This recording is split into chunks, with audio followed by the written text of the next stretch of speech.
son los que ustedes van a escuchar de la defensa, en las cuales voy a trabajar con relación al tema de hecho y prueba, y después va a haber un punto de discusión legal a lo cual ya vamos a iniciar la discusión.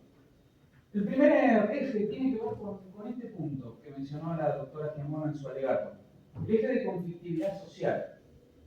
Hay un conflicto social latente y muy importante en la ciudad de San Javier, de hecho es notorio por la publicidad de este caso, que viene desde antaño y que viene en función de los pobladores originales o que vienen desde muchos años en la ciudad de San Javier y aquellos que vienen para la temporada específicamente, que son los llamados trabajadores golondrinas. Ustedes van a escuchar que este va a ser un eje sustancial de la defensa en este punto de discusión y controversia que vamos a tener con la Fiscalía acerca del mensaje social o la conflictividad social.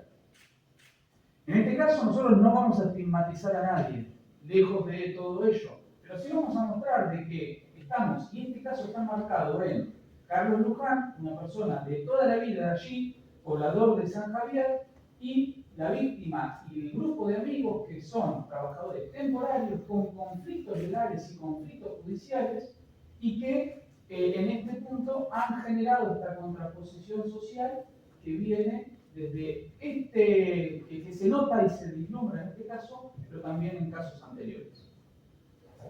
Primer eje, conflictividad social. Segundo eje, relacionado con los hechos del caso. Ustedes van a ver todas las circunstancias de cómo ocurrió, específicamente para determinar los aspectos objetivos de la pena que se va a aplicar. Y la Fiscalía les menciona en este punto una visión muy parcializada y fragmentada. Nosotros vamos a mostrarles todas las circunstancias previas al hecho para que vean la naturaleza de la acción y para que vean también las circunstancias relacionadas con el caso, que tiene que ver específicamente de cuándo se inició esta situación que termina, y no vamos a controvertir ni la muerte de Mariano Francisco, lógicamente, ni que el señor Luján sea el autor, pero sí el detonante, la naturaleza de la acción y el por qué se dio a esta circunstancia relacionada con un estado de emoción violenta.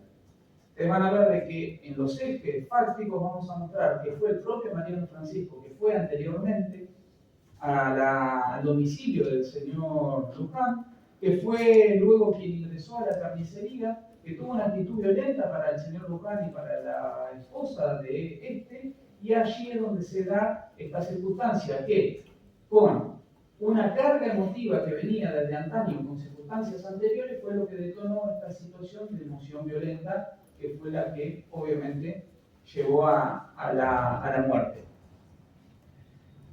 Vamos a poner el eje en todas las circunstancias para que ustedes tengan, a la hora de analizar las circunstancias objetivas, toda la película completa. Y el tercer eje que va a trabajar esta defensa está relacionado con la persona de Carlos Luján, porque el código a ustedes les exige que analicen las circunstancias subjetivas también.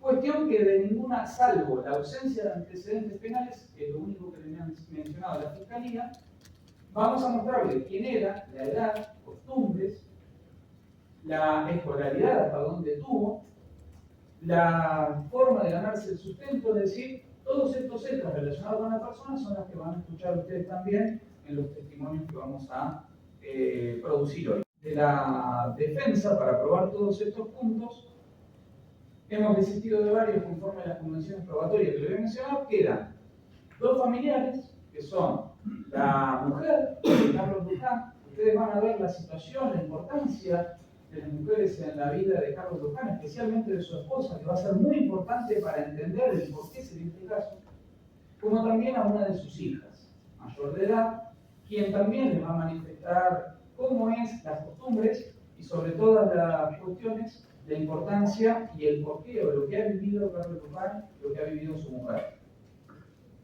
También van a escuchar a tres vecinos de la localidad, conocidos, amigos del señor Luján, para que ustedes vean también y analicen las relaciones personales en las cuales incurre el señor Luján, para analizarlo todo esto desde los causales subjetivos. Como bien dije, llegamos a varias convenciones probatorias. que ustedes lo van a ir viendo, que lo van a poder encasillar en cada uno de estos tres ejes que yo les he mencionado. Primero, como bien dijo la Fiscalía, Carlos Luján no posee antecedentes penales computables, siendo esta su primera condena. Nació el día 2 de marzo de 1977, a la actualidad tiene 46 años de edad. Cursó únicamente estudios primarios y del secundario únicamente el primer año. Su familia primaria es su esposa Rosa y sus dos hijas de 21 años y de 14 años respectivamente. Posee únicamente una vivienda ubicada en Manzana 430, lote 20 de la ciudad de San Javier, lugar en el mismo inmueble donde se encuentra la carnicería donde ocurrieron estos hechos y donde vivían allí hasta que estos se produjeron. Hasta la fecha de los hechos se dedicó al comercio, siendo carnicero de la despensa que mantenía con su esposa en la localidad de San Javier los últimos 8 años y medio.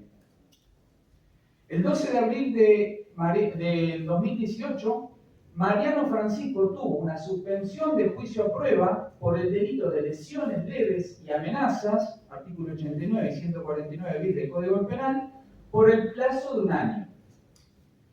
El día 22 de febrero del 2019 se le revocó ese beneficio de probation que había tenido Mariano Francisco y se lo condenó por los delitos antes aludidos, es decir, lesiones leves y amenazas, por el hecho ocurrido el día 19 de marzo del 2018 en la localidad de Escazú, y a su vez como autor del delito de robo por el hecho ocurrido el día 16 de febrero del 2019, también ocurrido en la localidad de Escazú, delitos que se concursaron realmente entre sí, imponiéndosele una pena de un año en suspenso y reglas de conducta.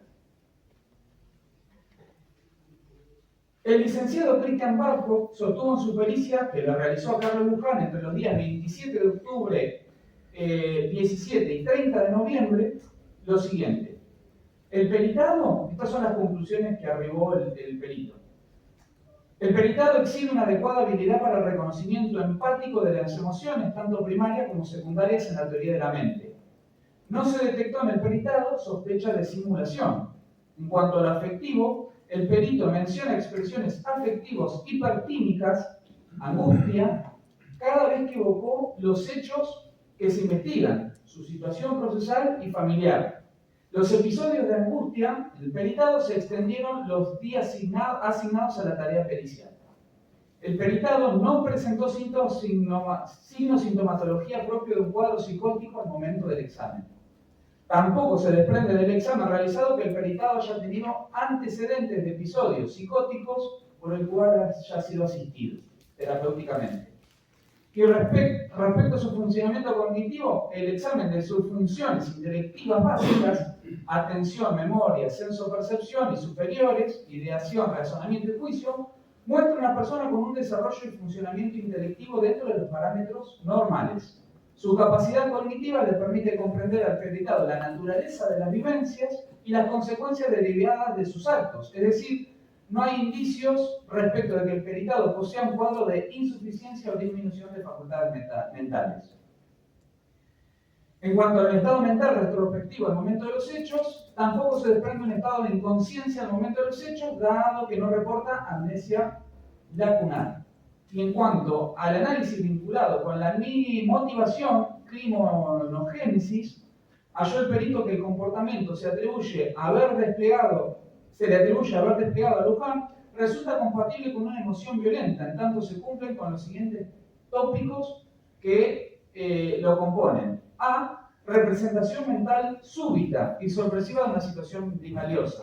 B. Conmoción afectiva e inhibición de las funciones intelectuales superiores. C. Esta conmoción generó una respuesta psicomotora inmediata, pero que resulta consecuencia de una acumulación de tensión generada por las circunstancias ya descritas, donde Luján y su familia política se declaraban víctimas de robos y daños, generando una fatiga psíquica en Luján, quien en un determinado día, frente a la nueva producción de un estímulo similar, responde inmediatamente al mismo, en forma violenta, sorteando al momento de la vivencia los frenos inhibitorios habituales por debilitamiento de la conciencia, resultando la respuesta violenta desmedida, espontánea, momentánea, improvisada e imprevista, las cuales hemos arribado y que van a formar parte de los tres ejes que yo les he mencionado al inicio. Ahora bien, para cerrar este alegato de inicio, me imagino que ustedes se están preguntando por qué si hicimos un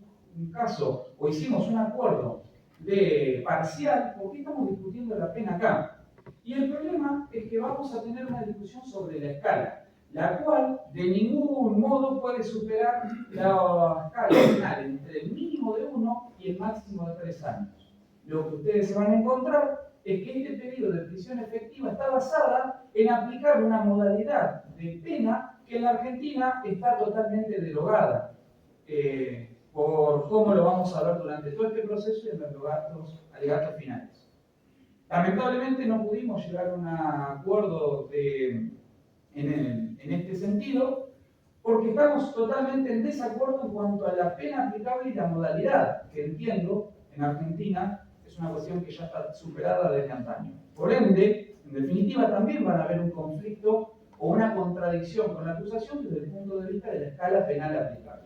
Y para ello es que vamos a trabajar sobre estos tres ejes. En definitiva, al final, cuando terminemos y cuando aleguemos, desde esta defensa lo que vamos a terminar demostrando es que no corresponde más allá de una pena en suspenso. Eso es lo que vamos a trabajar y lo que vamos a terminar solicitando al final de este proceso. Ese es el alegato de inicio de esta defensa. Gracias. Bien,